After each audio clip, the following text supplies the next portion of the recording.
비슷한데요. 우리에게 직분을 주신 이유 하는 제목으로 하나님의 말씀을 함께 전하겠습니다. 우리가 함께 생명의 삶 교제를 통해서 에베소서 성경을 함께 큐티하고 있습니다. 1장, 3장은 교리편이라고 그랬죠. 우리가 어떻게 예수 그리스도를 믿어서 하나님의 사람이 되었는가 하는 것이죠. 그 은혜가 얼마나 큰가, 또 하나님 앞에 감사하며 하나님의 영광 돌리면서 살아가는 존재인 것이죠. 그래서 4장에서 6장까지는 실천편입니다. 우리가 그런 하나님의 백성으로서 어떻게 살아가야 할 것인가 하는 것이죠. 우리가 그 전에 지혜 쓰인 잠언서를 함께 또 묵상을 했습니다. 참 지혜가 무엇인가? 지혜의 근본은 하나님을 경외하는 것인데, 하나님을 경외한다는 것은 하나님을 사랑하고 또 하나님으로 잘 섬기는 것까지 해당이 되는 것이죠. 그런 의미에서 참 지혜는 아는 것만에 해당되는 것이 아니고, 또 아는 것을 실제로 실천하는 것에까지 이르는 것을 말하는 것입니다. 그래서 우리 신약 성경에 보면 야고보서에서 행함이 없는 믿음은 죽은 것이다, 이렇게까지 말하고 있습니다. 특히 성도인 우리는 하나님을 아는 지식, 그것은 머리에 우리가 간직하게 되는 것이죠. 머리에서 간직한 그 지식이 우리의 가슴에까지 내려와야 되는 것입니다. 그리고 어디까지 연결해야 됩니까? 우리의 손과 발까지 연결이 되어서 우리의 손과 발이 행함으로 말미암아서 그것을 실천하는 데까지 나아가야 하는 것이죠. 그래서 에베소서 4장을 시작하면서 그 실천편이라고 말씀을 드렸죠. 그 실천편에서 그러므로 하고 시작하고 있습니다. 4장 1절에 보면 이런 말씀이 있어요. 그러므로 주 안에서 갇힌 내가 너희를 권하노니 너희가 부르심을 받은 일에 합당하게 행하여, 그렇게 말합니다. 합당하게 행하여. 교회는 특히 하나 되게 하는 것을 힘써 행하라고 또 오늘 4장 본문에서 말씀하고 있거든요. 4장 2절에서 3절에 보면 모든 겸손과 온유로 하고 오래 참음으로 사랑 가운데 용납하고 평안에 매는 줄로 성령이 하나 되게 하신 것을 지키라. 지키라 앞에 뭐가 있습니까? 힘써 지키라, 이렇게 말하고 있습니다. 그래서 그 다음 말씀들에 보면 몸도 하나요 하나님도 한 분이시며 우리 모두가 한 성령 안에서 세례를 받았다고 그렇게 말씀하고 있습니다. 그래서 교회가 성령 안에서 하나라고 언급을 하고 있습니다. 중요한 것은 우리가 교회 안에서 특히 예수님으로 말미암아서 하나가 되었다 하는 것을 항상 인식하고 우리가 신앙생활을 해야 한다는 것입니다. 오늘 이건 마지막 절 16절에까지 이러한 주제로서 계속 전개를 시키고 있습니다. 16절 보면 그에게서 온몸이 각 마디를 통하여 도움을 받음으로 연결되고 결합되어 각 지체 분량대로 역사하여 그 몸을 자라게 하며 사랑 안에서 스스로 세워간다, 이렇게 말하고 있습니다. 그래서 주 안에서 우리가 하나가 되고 또 서로가 연결되어서 서로를 돕고 서로를 섬김으로 말미암아 함께 성장해 가는 것이 교회 성도들인 것을 말씀하고 있습니다. 그럼 명당에서 보면 우리에게 교회를 세우는 그 역할을 맡기셨는데 그 역할 가운데 중요한 것이 직분을 주셨다고 하는 것입니다. 오늘 7절 8절에 보면 각 사람에게 그리스도의 선물의 분량대로 은혜를 주셨나니 그러므로 이르기를 그가 위로 올라가실 때에 사로잡혔던 자들을 사로잡으시고 또 사람들에게 선물을 주셨다. 분량대로 은혜를 주셨는데 주님께서 위로 올라가실 때에 잡을 사람들을 다 잡으셨다는 것이, 이미 다 우리를 주님께서 잡아놓으시고 또 우리에게 선물을 주셔서 직분을 감당하게 하시는 것입니다. 성도들은 주님께 붙잡힌 사람들이에요. 그리고 주님께서는 각 사람을 그냥 붙잡은 것이 아니라 각 사람을 붙잡고 선물을 주셨다고 하는 것이죠. 그래서 교회에서 특별히 직분을 감당하도록 하시는 것입니다. 중요한 것은 무엇이냐? 우리에게 직분이 주어졌는데 이 직분은 주님께서 우리에게 주신 선물이라고 하는 것이죠. 9절 10절에 보면 올라가셨다 하였은즉 땅 아래 낮은 곳으로 내리셨던 것이 아니면 무엇이냐. 주님께서 승천하셨죠. 주님께서 승천하셔서 본래 하나님 보좌 우편에 계신데 보좌 우편에서 내려오셨기 때문에 올라가신 거예요. 그래서 낮은 곳으로 내리셨던 것이 아니면 무엇이냐. 내리셨던 거가 곧 하늘 위로 위에 오르신 자니 이는 만물을 충만하게 하려 하시며, 주님께서 승천하시면서 온 만물을 충만하게 하셨다. 이것은 하나님께서 우리에게 선물을 주셨지만 그 선물을 주신 것으로 너희가 알아서 해라 그러지 않으시고 우리로 충만하게 하시는데, 사실은 무엇으로 충만하게 하셨습니까? 성령 하나님을 보내셨어요. 예수님은 올라가셨지만 성령 하나님을 보내셔서 성령으로 충만하게 하신 것을 말씀하고 있는 것입니다. 여러분, 교회 직분자를 또 선정할 때 보면 성도들이 함께 기도하고 또 사실은 투표를 하고 그래서 3분의 2 이상 득표를 하고 세우는 것이죠. 그러나 중요한 것은 직분은 하나님께서 주신 것. 특히 오늘 말씀에서 예수님께서 선물로 주셨다고 말씀합니다. 그리고 각 직분자에게는 성령으로 충만하게 하셨어요. 그러므로 우리에게 주신 선물이기 때문에 우리는 겸손해야 되고 또 하나님 앞에 감사해야 하는 것입니다. 그리고 하나님께서 우리에게 주신 그 직분이기 때문에 우리가 더욱 감사하면서 하나님 앞에 영광 돌리는 우리 성도들이 되어야 합니다. 물론 겉으로는 목사, 장로, 집사, 권사 이렇게 직분을 별도로 이렇게 준 것 같지만 사실은 우리 모두가 하나님께서 주신 직분을 감당하고 있다 하는 것을 알아야 됩니다. 오늘 본문에서 구체적으로 그 직분에 대해서 말씀하고 있는데 11절에 보면 어떤 사람은 사도로, 어떤 사람은 선지자로, 또 어떤 사람은 복음 전하는 자로, 또 어떤 사람은 목사와 교사로 삼으셨다 이렇게 말씀합니다. 자, 사도는 아포스텔로스 하는 것은 먼저 부르심을 받은 자예요. 우리가 성경에 보면 12사도가 나오죠. 예수님의 제자들을 말합니다. 그 외에 보면 바울, 또 바나바, 그리고 예수님의 동생 야고보 등을 초대교회의 사도로 불렀습니다. 그리고 두 번째, 선지자 하는 것은, 선지자는 프로페타 하는 것은 이미 말하는 자로 미리 말하는 자로 부르신 거죠. 미리 하나님의 말씀을 미리 설명하는 자. 그러니까 앞에 나오는 이 사도와 유사한 면이 있습니다만은 이 선지자는 그래 사도를 도와서 말할 동안입니다. 특히 오늘 이 사도행전 15장 30절 보면 유다와 실라도 선지자라 여러 말로 형제를 건면하여 굳게 하고, 구약 성경에 보면 많은 선지자들이 나오지 않습니까? 하나님의 말씀을 받고 백성들에게 그 말씀을 전하는 자고 그 백성들이 듣고 행하도록 또 하는 사람입니다. 그러면 이제 신약에서는 무엇입니까? 오늘 신약 말씀에서는 특히 예수 그리스도를 전하는 그러한 역할을 감당하도록 하는 것이죠. 그래서 오늘 말씀에 보면 복음 전하는 자가 나옵니다. 오늘 이 본문에 보면 복음 전하는 자는 무엇입니까? 유한겔리스타, 이 복음을 말 그대로 전하는. 사도행전 21장 8절에 보면 이튿날 떠나 가이사라에 이르러 7 집사 중 하나인 전도자 빌립의 집에 들어가서 머무르니라.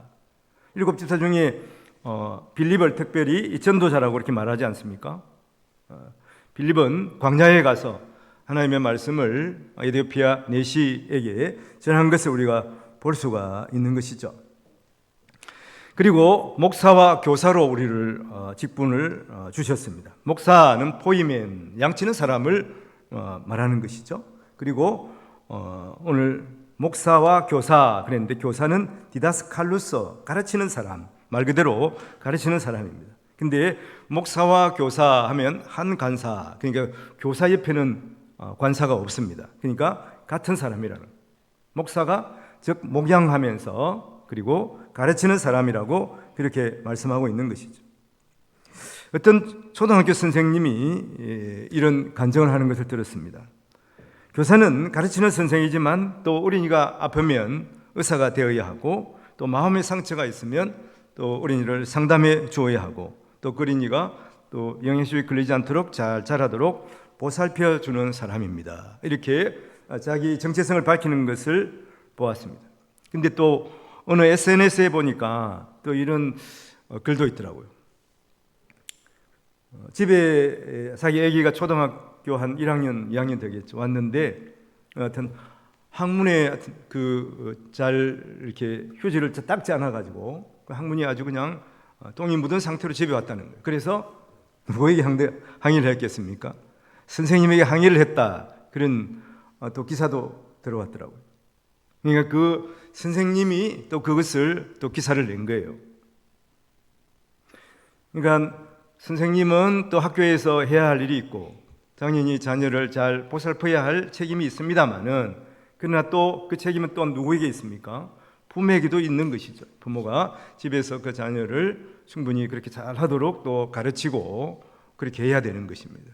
누구에게 이것을 그것이 누구 잘못이다 또 그것이 책임이다 이렇게 물을 수가 없는 것입니다.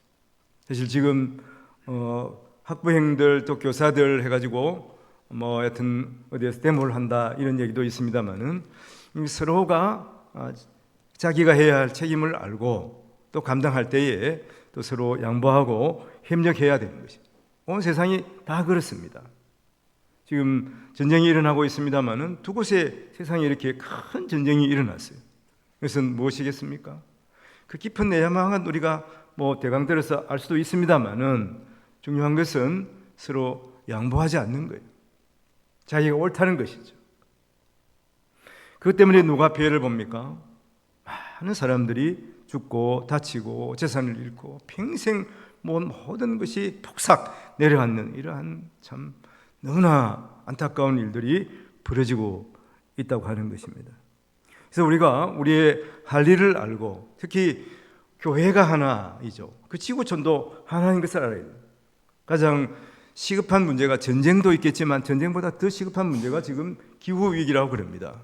우리가 우리 나라를 위해서 우리 가정을 위해서 교회를 위해서 기도해야 되겠지만 이 지구가 살아야지 지구가 여러분 폭발한다든지 지구가 기후위기가 갑자기 50도 60도 넘어가면 살 사람이 없는 것이죠. 한 사람도 살아갈 수가 없는 것입니다. 물론 그때가 주님 오실 날인 것 같기도 합니다만은 그러나 중요한 것은 우리가 아무리 개인적으로 잘 하더라도 지구가 망하게 되면 다 함께 망하는 거예요.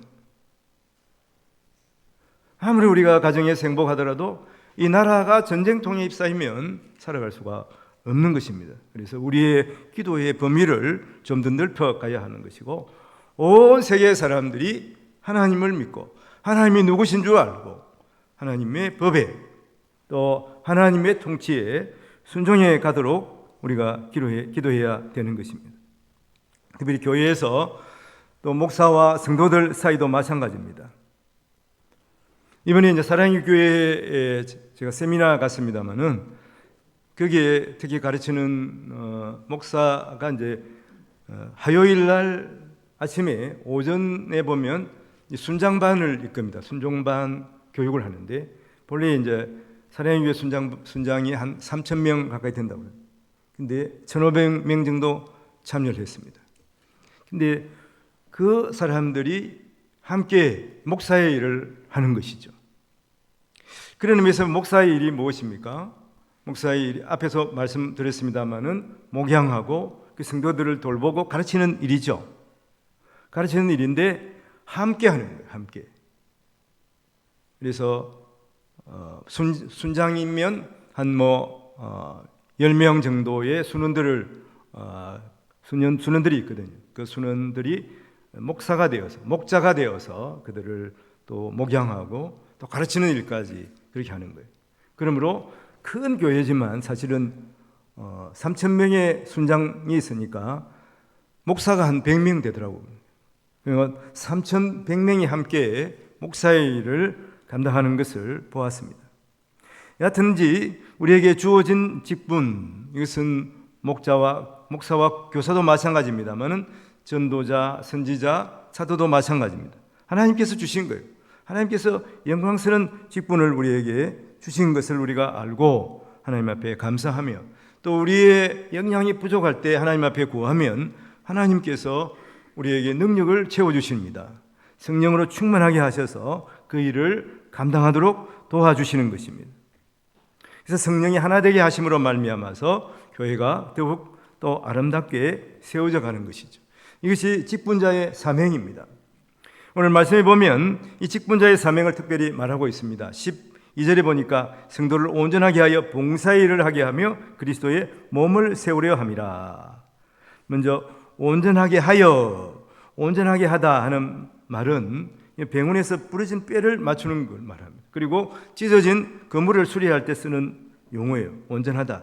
카타르티스몬 하는 단어인데 온전하게 한다. 좀 강범위한 것 같지만 구체적으로 말하면은 그런 거예요.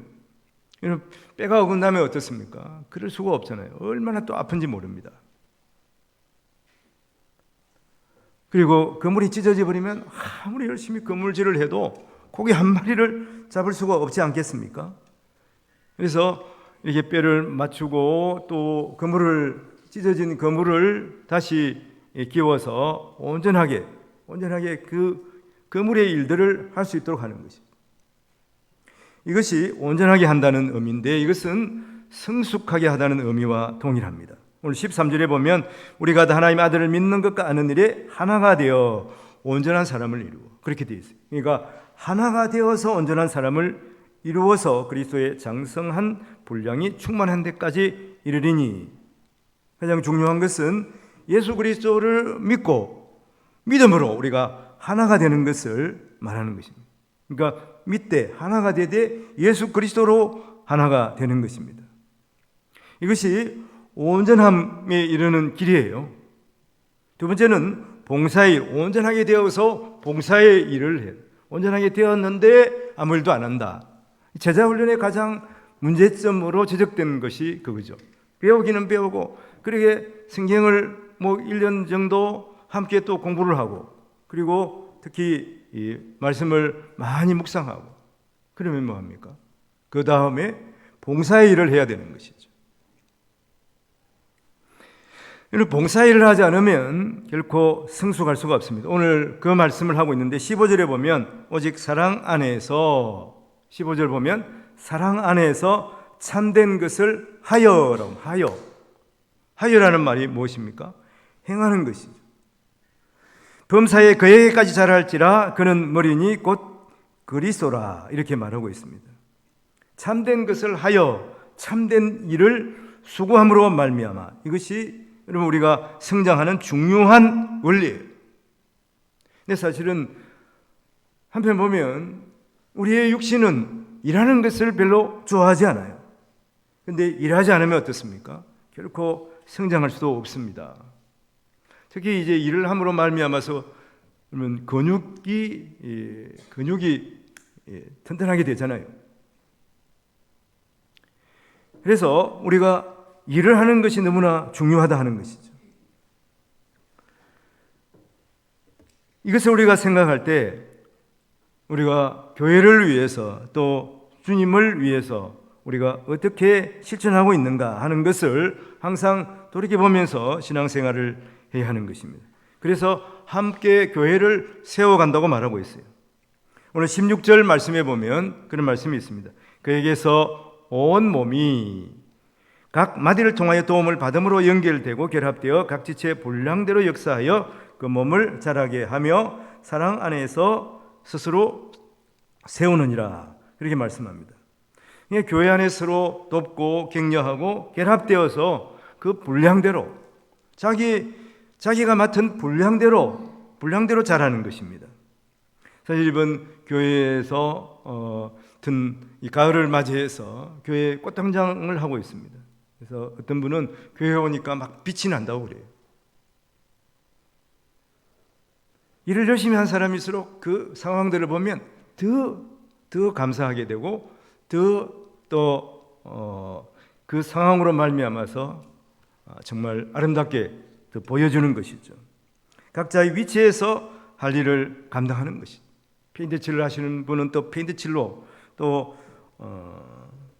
그 다음에 묶은 때를 씻어내는 그러한 일과, 또 에어컨 청소를 하고, 그리고 씻어내고, 식당 일을 하고 이런 모든 일이 어울려서 하나가 되는 것입니다. 어울려서 혼자서는 할 수가 없는 일이죠. 함께 할 때에 하나님의 은혜가 얼마나 큰지 더욱더 감사할 수가 있는 것이. 이것이 그리스도의 사랑을 나타내는 모습이에요. 행함으로 드러나게 되는 것입니다. 사실 지상교회는 완벽한 교회가 없습니다. 어느 교회나 사실은 문제가 있는 것이죠. 그런데 그 문제가 드러나는 것과 더불어서 큰 문제가 되는 것은 그 교회가 분열하게 되는 거예요. 그러면 성도는 하나입니다. 결코 나눌 수가 없어요. 교회에 어느 것보다 중요한 것이 하나 되는 것이라고 말씀을 드렸죠. 예수님께서 십자가를 지시기 전에 그 겟세마네 동산에서 제자들을 모아놓고 마지막 그들에게 교훈을 하실 때 제일 강조하신 것이 너희가 하나 되라. 아버지와 내가 하나 된 것 같이 너희가 하나 되라고 말씀하신 것을 우리가 기억해야 하는 것입니다. 서로 양보하고 희생하는 가운데 그리스도 안에서 사랑으로 하나가 되어야 합니다. 그래서 어떤 경우에도 교회 안에서 비난하거나 또 불평하는 것, 이런 것들은 우리가 특별히 삼가야 되는 것이죠. 여러분, 문제가 있으면 그 문제를 방치하라는 것이 아니에요. 그것을 서로 협의하고 서로 상의해서 그 문제를 풀어나가야 되는 거예요. 풀어나갈 때 여러 가지 불협화음이 있을 수가 있습니다만은, 그러나 중요한 것은 교회가 하나라고 하는 거예요. 하나님이 한 분이듯이 우리가 한 성령 안에서 세례를 받은 것과 마찬가지로 어떤 상황에서도 교회가 분열되는 일은 없어야 하는 것이죠. 이게 존재입니다. 교회의 존재예요. 그러나 많은 교회에서 그런 또 분열하는 일들이 발생하는 것을 볼 수가 있습니다. 왜 그랬겠습니까?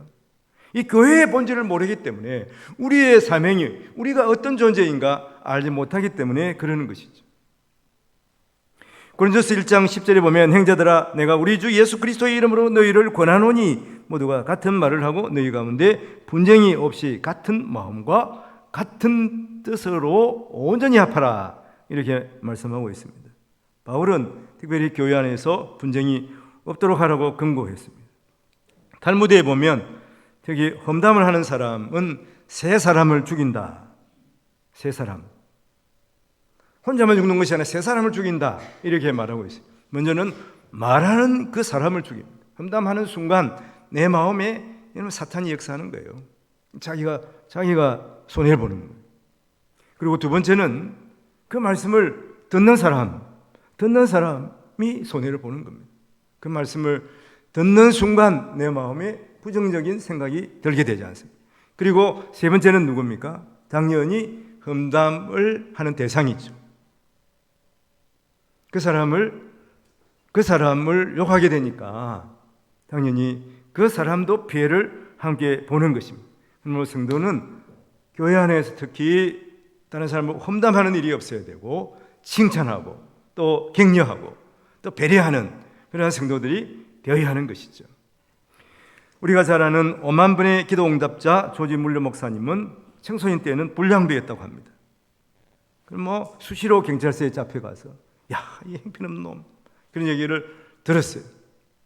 그런데 교회에서 목사님께서 그에게 말씀을 하셨습니다.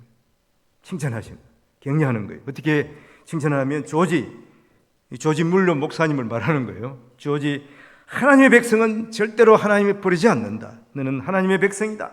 하나님은 너를 통해서 고통받고 불쌍한 아이들을 살리시기를 원한다. 그러므로 너는 조금만 더 노력하면 하나님이 사용하시는 사람이 될 거야. 하나님이 사용하시는 사람이 될 거야. 하나님이 기뻐하시는 사람이 될 거야. 많은 고아들을 구원하는 그런 사람이 될 거야. 이 말을 듣고 그는 용기를 얻고 또 그 길로 갔습니다. 그래서 5만 분이나 기도했어요. 수많은 고아들을 살렸습니다. 아까도 말씀을 드렸습니다. 이번에 사랑의 교회 세미나를 들으면서 담임 목사님이 이제 순장반을 이끄는 장목회가 있고, 장목회는 부목사님들이 100명이나 되니까 함께 이 창조적인 목회를 어떻게 할까, 그것을 월요일 아침 7시부터 이렇게 나누는 이러한 모습들을 또 보았고, 그다음에 화요일 10시부터 이제 순장반을 하는 거예요. 그 순장반에 아까 말씀드린 1,500명 정도 모인데, 이번에 주제가 뭐냐 하면 머리 대신 예수님의 몸으로서 교회, 그리고 몸의 지체로서의 우리 성도들에 대해서 함께 또 주제를 가지고 이렇게 나눴습니다. 우리 교회에서 사실은 봄에 우리가 교회입니다 하는 주제로 40일 공동체 훈련을 하지 않았습니까? 훈련이에요. 거기 보면 6가지 주제를 가지고 함께 나눴는데 기억이 나십니까? 기억이 잘 안 나죠? 중요한 걸 기억해야 되기 때문에 일단 말씀을 드릴게요. 예배, 훈련, 전도, 치유하의 소명인데, 이거 중요하지만 가장 중요한 것은 무엇이냐? 우리가 머리이신 예수 그리스도의 몸인 교회의 지체다 하는 거예요. 지체. 이것을 항상 기억해야 하는데, 그러니까 지체로서의 역할이 있죠. 여러분, 지체, 우리 몸의 지체, 손발도 있고 눈, 코, 입도 있고 귀도 있고 또 안에 오장육부도 있지 않습니까? 이것이 지체예요. 우리가 그 지체를 맡고, 이 동업교회에서 그러한 지체를 맡고 있다고 하는 거예요. 근데 우리가 만일 교회를 떠나버리면 그 지체를 물론 다른 사람이 감당을 할 수도 있겠지만, 그래서 그 지체를 온전히 감당하지 못함으로 말미암아서 우리가 불구가 되는 그런 상황이 나 때문에 일어날 수 있다고 하는 것을 생각해야 하는 거예요. 그래서 저번 주에도 말씀을 드렸습니다만 예수님께서 비유로 말씀하셨죠. 나는 포도나무여 너희는 가지니 가지가 포도나무 줄기를 떠나서는 아무 열매도 맺을 수가 없다고 하는 것입니다. 우리가 교회의 지체로서 교회를 이룬다고 하는 것도 중요한 원리이지만 그보다 더 중요한 원리는 무엇이냐 하면 우리가 예수 그리스도, 여러분 교회의 머리 대신 예수 그리스도의 몸의 지체로서 예수 그리스도께 붙어 있어야 하는 것이죠. 그래서 예수님께서 너희는 가지이니 포도나무 줄기를 떠나서는 가지는 아무 열매도 맺을 수가 없다는 것이죠. 우리가 교회의 지체는 맞습니다만은 항상 교회에 붙어 있어야 돼요. 교회가 우선이에요.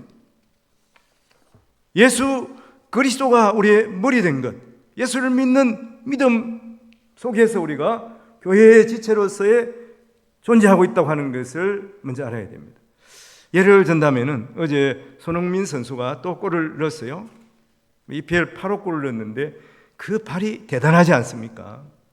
그렇지만 그 발만 탁 떼놓고 보면 어떻습니까? 아무 역할을 할 수가 없습니다. 그 발이 몸에 붙어 있어야 되기 때문에. 제가 운동을 하는 것보다 운동을 보는 걸 좋아하니까 유현진 선수가 이게 공을 잘 던지잖아요. 공을 잘 던지는데 아무리 그 팔이 정말 100만 불짜리 팔이라 그러지만 그 팔만 그 몸에서 딱 떼내는 순간 아무런 역할을 할 수가 없어요. 이와 마찬가지입니다. 우리가 예수 그리스도를 떠나서는 아무런 역할을 할 수가 없는 것입니다. 그러므로 항상 머리 대신 예수 그리스도, 그리고 몸인 교회를 떠나서는 우리가 성도로서의 직분자로서의 역할을 온전히 감당할 수가 없는 것이죠. 이것이 유기적인 관계입니다. 유기적인 관계의 반대가 물리적이고 폐쇄적인 관계예요.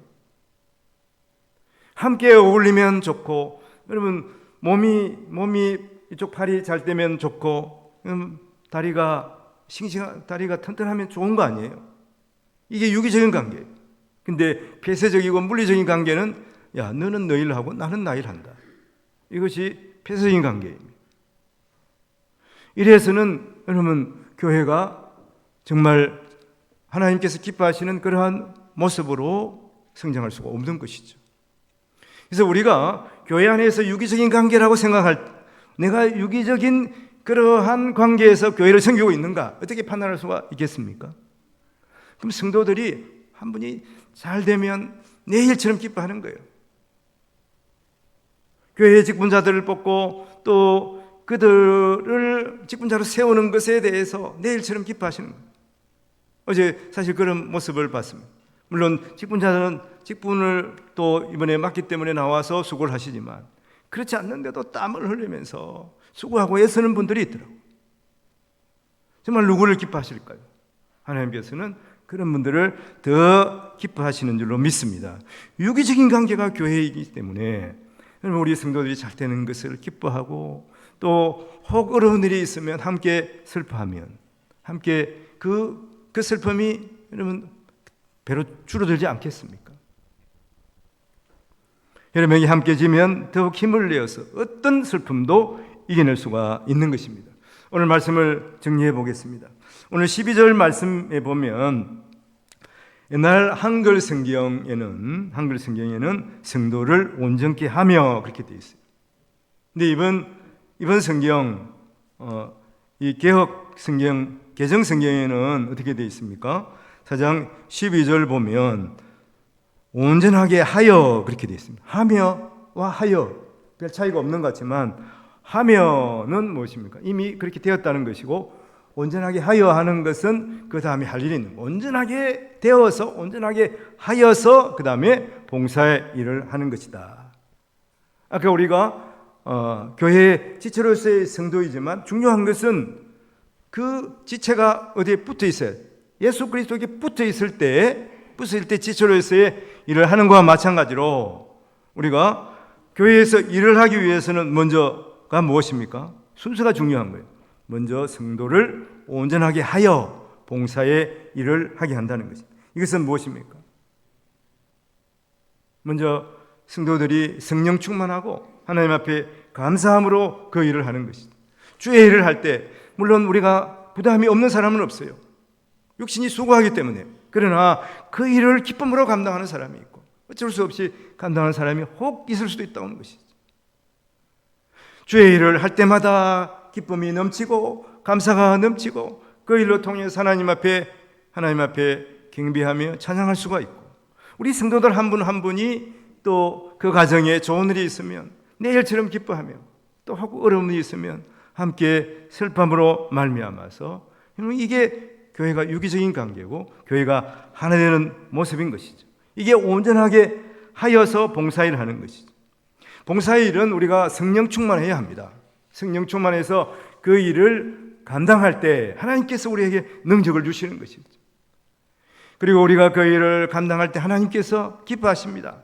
하나님께서 기뻐하시면 하나님께서 우리에게 상을 주시는 거예요. 이 세상에서도 상을 주시지만 영원한 상, 영생의 상을 우리에게 주시고, 또 천국에서 주님과 함께 기뻐할 수가 있는 것입니다. 이것이 성도들이 누리는 은혜와 복인 것이죠. 세상 사람들은 알지 못합니다. 이 땅에서 상이 전부인 줄 알아요. 근데 우리에게는 영원한 상이 예비되어 있고, 그리고 온 세상을 창조하신 하나님께서 우리 각자에게 생명의 면류관, 거룩한 영광의 면류관을 씌워주시는 것이죠. 이 부름의 상을 향해서 달려가시는 우리 성도님들이 다 되시기를 주님의 이름으로 축원을 드립니다. 기도하겠습니다. 하나님 아버지, 하나님께 받은 은혜가 너무나 많습니다.